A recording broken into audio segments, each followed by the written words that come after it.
मंगलवार को मुख्यमंत्री डॉक्टर मोहन यादव की अध्यक्षता में कैबिनेट बैठक हुई। बैठक में समय के साथ सरकारी कामों को आसान बनाने पर फोकस रहा है। टाइपराइटर जैसे पुराने पद हटाए गए हैं और कंप्यूटर ऑपरेटर जैसे नए पदों के लिए पद सृजन की मंजूरी दी गई है।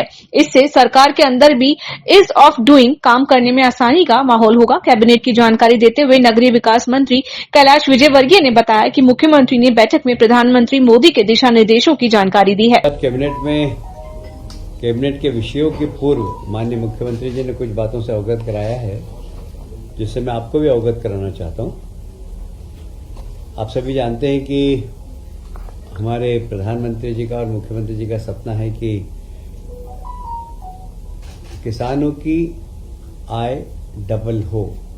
इस दिशा में केंद्र सरकार भी प्रयास कर रही है, प्रदेश सरकार भी प्रयास कर रही है। उसी तारतम्य में कृषि उद्योग समागम हमारा पहला सितंबर में हुआ, दूसरा कृषि उद्योग समागम नरसिंहपुर में हुआ, जिसमें हमारे उपराष्ट्रपति आए थे। 26 मई को इस किसान सम्मेलन में 500 से अधिक उद्योग जगत के लोगों ने भाग लिया इसमें, और कृषि आधारित उद्योग कैसे लग सके इस बारे में न सिर्फ विचार हुआ है, बाकी इन्वेस्टमेंट भी आया है। लगभग 4,736 करोड़ के निवेश प्राप्त हुए हैं। इसमें संभावना है लगभग 6,000 से ज्यादा लोगों को रोजगार मिलेगा। कुल मिलाकर कृषि किसानों के लिए लाभकारी धंधा बने, इस दिशा में हमारी सरकार भी प्रयासरत है और माननीय प्रधानमंत्री जी का भी सहयोग हमें है। वैसे ही माननीय मुख्यमंत्री जी ने नीति आयोग की बैठक में हिस्सा लिया 24 मई को। नीति आयोग में माननीय प्रधानमंत्री जी ने प्रत्येक राज्य से अपेक्षा की है कि हर राज्य अपना विकसित भारत 2047 का विजन डॉक्यूमेंट बनाए। हमने तैयार कर लिया अपना, हम उस पर मंथन भी कर रहे हैं और उस दिशा में काम भी कर रहे हैं। बाकी सभी राज्यों से उन्होंने अपेक्षा की है कि 2047 का विजन डॉक्यूमेंट बनाना चाहिए, और जो एक अपेक्षा है कि 2047 में भारत एक ताकतवर देश बने विश्व का, उसमें हर राज्य किस प्रकार सहयोग कर सकता है उस प्रकार का आप लोग प्लान बनाइए। माननीय प्रधानमंत्री जी ने सभी मुख्यमंत्रियों से यह भी अपेक्षा की है कि अंतर्राष्ट्रीय पर्यटक किस प्रकार आपके राज्य में आकर्षित हो सके, क्योंकि पर्यटन एक बहुत बड़ा उद्योग है और हर राज्य में एक ऐसा अंतर्राष्ट्रीय स्तर का कोई पर्यटक स्थल बने जो हम पूरे दुनिया को दिखा सके कि आप फलाने राज्य में ये वाला है फलाने, इससे कि अंतर्राष्ट्रीय पर्यटक हमारे देश में आए और अंतर्राष्ट्रीय जब लोग आएंगे तो निश्चित रूप से हमारे यहाँ लोगों को रोजगार भी मिलेगा। वैसे ही आज के समय में निवेश आकर्षित करने के लिए हमारी सरकार बड़ी प्रयास कर ही रही है। प्रधानमंत्री जी ने सभी राज्यों से अपेक्षा की है कि निवेश अनुकूल चार्टर बने आपकी जो उद्योग करने की नीति इस प्रकार की हो जिससे कि आप निवेश करने वाले लोगों को आकर्षित कर सके। और हमें गर्व है कि हमारी जो निवेश नीति है वो बहुत अच्छी है और सब लोगों ने उसकी सराहना भी की है। जल संसाधन के प्रभावी उपयोग के लिए ये बड़ा महत्वपूर्ण विषय है जो प्रधानमंत्री जी ने सभी माननीय मुख्यमंत्रियों से अपेक्षा की है कि जल संसाधन के प्रभावी उपयोग के लिए राज्य स्तर पर नदी ग्रिड बनाने की दिशा में कार्य किया जाए। हम लोग इस दिशा में काम कर ही रहे हैं। आपको मालूम है नदी जोड़ो अभियान के अंतर्गत हमने बहुत सारी नदियों को जोड़ा है और मालवा रिजर्व में जितनी भी हमारी गंगा बेसिन की नदियां हैं उन सबको हमने भी जोड़ने का काम किया ही है। वैसे ही 2 टियर और 3 टियर शहर है उसकी चिंता अभी से करें आप। वहाँ पर योजनाबद्ध तरीके से उस शहर का नियोजन हो। तो क्या होता है कि लोग सिर्फ मेट्रो सिटी तक ध्यान देते हैं और 2 टियर और 3 टियर सिटी पर ध्यान नहीं देते हैं। तो माननीय प्रधानमंत्री जी ने सभी राज्यों के मुख्यमंत्री जी से अपेक्षा की है कि 2 टियर और 3 टियर सिटी को भी मास्टर प्लान बनाकर उनको ठीक तरीके से नियोजन की कार्रवाई अभी से प्रारंभ करें। भविष्य में जैसे ही हमारी जनसंख्या बढ़े तो वहाँ पर भी लोग अच्छे नियोजित शहर में रह सकें। नारी सशक्तिकरण, आप सभी जानते हैं कि हमने माता अहिल्या जी के 300 वर्ष पूरे होने पर राजवाड़ा पर कैबिनेट की मीटिंग भी की थी और बहुत अच्छे निर्णय भी लिए वहाँ नारी सशक्तिकरण के लिए, और लगातार हमारे नारी सशक्तिकरण के लिए कार्यक्रम भी चल रहे हैं।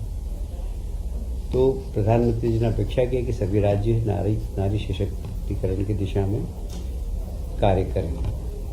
3 जून को मंत्रिमंडल की बैठक है पचमढ़ी में। राजा भभूत सिंह जी, जो कि पूरे नर्मदा रीजन के शिवाजी माने जाते थे, वो गुरिल्ला युद्ध के माध्यम से ब्रिटिशों को उन्होंने बहुत परेशान किया। उनकी छोटी सी टोली ब्रिटिशों के पे हमला करके और वापस भाग कर आ जाती थी। पचमढ़ी के जागीरदार के बेटे थे ये, और इन्होंने स्वतंत्रता संग्राम सेनानी भी हैं।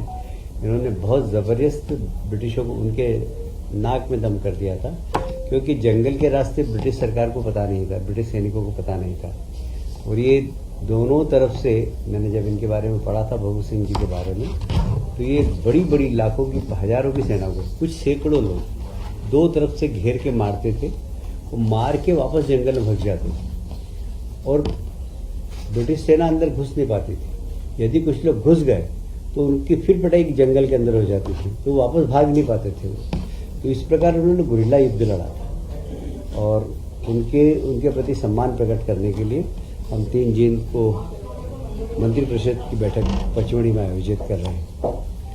महिला सशक्तिकरण की दिशा में, जैसे अभी मैंने बताया आपको कि हमारी राजवाड़े पर बैठक आयोजित हुई थी इंदौर के अहिल्या माता की 300 जयंती के अवसर पर, वैसे ही अभी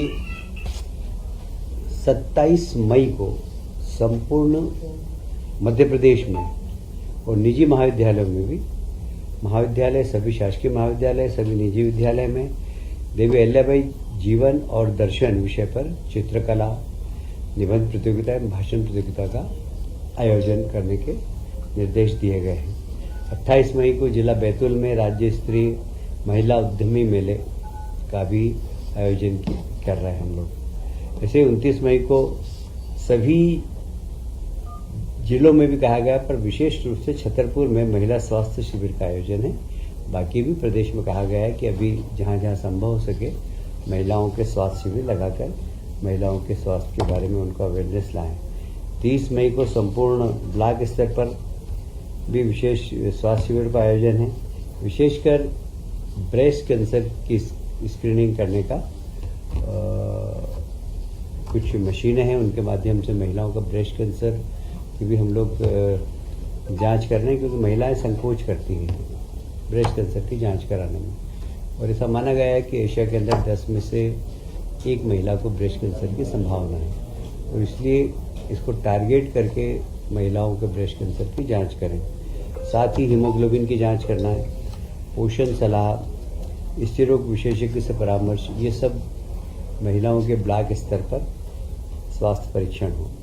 30 मई को संपूर्ण प्रदेश में अहिल्या वाहिनी महिला बाइक रैली निकलेगी, जिसमें मुख्यमंत्री जी भी इस बार भाग लेने वाले हैं भोपाल में, और सभी जिलों में 30 तारीख को महिलाओं की महिला अहिल्या वाहिनी महिला बाइक रैली निकलेगी। 31 मई को आप सभी जानते हैं हमारे देश के यशस्वी प्रधानमंत्री नरेंद्र मोदी जी आ रहे हैं और महिला सशक्तिकरण का महासम्मेलन करने वाले हैं, तो उसकी भी हम लोग तैयारी जोर शोर से कर रहे हैं। उसके साथ ही वे मेट्रो रेल का उद्घाटन तो करेंगे ही 31 तारीख को।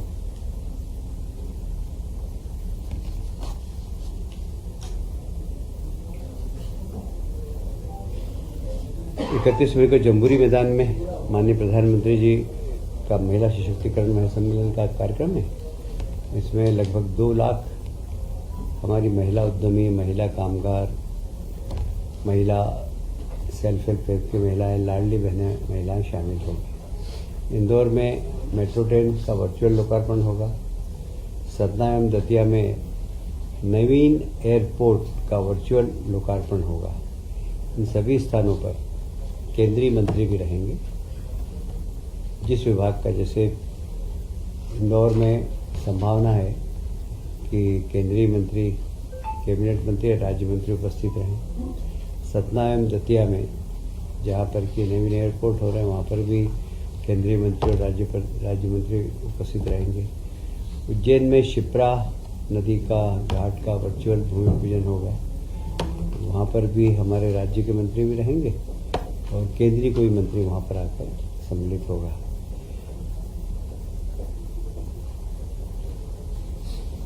सभी जहाँ जहाँ कार्यक्रम होने वाले हैं, प्रभारी मंत्रियों को निर्देश दिए गए हैं कि वो कार्यक्रम की एक बार समीक्षा कर लें।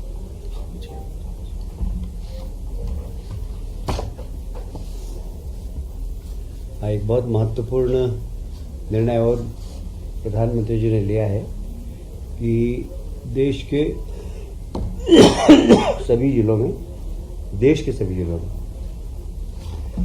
चार वैज्ञानिक, कृषि वैज्ञानिक भेजेंगे। आईसीआर के माध्यम से चार वैज्ञानिक आएंगे। जिले की सॉइल टेस्ट, जिले का मौसम, जिले में कौन सी फसल अनुकूल है, इसके बारे में वे किसानों के साथ बैठकर अपनी राय देंगे और शासन को भी एक रिपोर्ट प्रस्तुत करेंगे। वहाँ पानी की उपलब्धता, पानी की क्वालिटी, मिट्टी की क्वालिटी और इस सब का परीक्षण करके एग्रो क्लाइमेटिक जोन के अनुसार उन्नत कृषि की सलाह देंगे। ये एक बहुत महत्वपूर्ण निर्णय है, नीति आयोग में प्रधानमंत्री जी ने लिया था, जो मैंने आपको अवगत कराया है। आज उसी प्रकार एक और काफ़ी महत्वपूर्ण निर्णय हुआ है, वित्तीय अधिकारों का प्रत्यायोजन। वैसे तो पहले से ही है, तो हमेशा इसकी समीक्षा होती है, पर इसके पहले वित्तीय अधिकार पुस्तिका 2012 में हुआ था।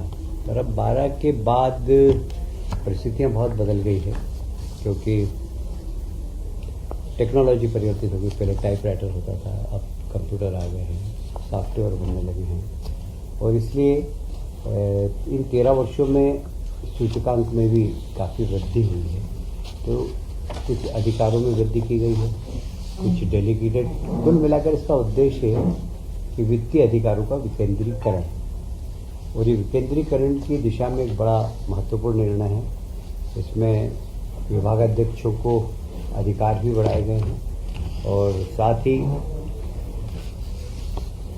जो अप्रासंगिक विषय हैं, जैसे मैंने बताया, वो टाइपराइटर, अब आजकल टाइपराइटर को उपयोग ही नहीं करता, तो टाइपराइटर ऐसी सब चीज़ों को उसमें से हटाया गया है। और ऐसे कुछ नवीन पद जो पहले नहीं थे, कंप्यूटर ऑपरेटर हो गए, सॉफ्टवेयर के लिए ऐसे सब नवीन पद भी सृजन करने के अधिकार दिए गए हैं। और कुल मिलाकर बजट का समय सीमा में उपयोग हो। कई बार फाइलें इतनी लंबी लंबी चलती है, जैसे मैं एक उदाहरण बताऊँ आपको, कि किसी विभाग में अगर किसी कर्मचारी कोई बीमार हो जाता है, उसको उसकी बीमारी के लिए पैसा निकालना है, तो फिर उसकी फाइल चल के जाएगी पहले विभाग के पास, विभाग से फिर वित्त के पास, फिर स्वास्थ्य मंत्री के पास, फिर वापस विभाग में चल कर आएगी। अब ये सारे अधिकार एक विभाग को दे दिए गए, विभाग के अंदर ही निर्णय करके और सीधा 80% दे सकते हैं। उसी प्रकार जो अनुपयोगी प्रावधान थे वो निकाल दिए गए हैं। कुल मिलाकर अधिकारों का विकेंद्रीकरण किया गया है, प्रक्रिया का सरलीकरण किया गया है। हम ईज ऑफ डूइंग वर्क उद्योग के लिए कहते हैं, ईज ऑफ डूइंग वर्क सरकार के अंदर भी हो, इसका प्रयास है।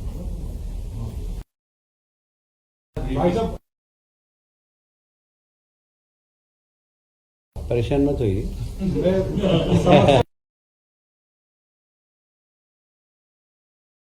कोविड को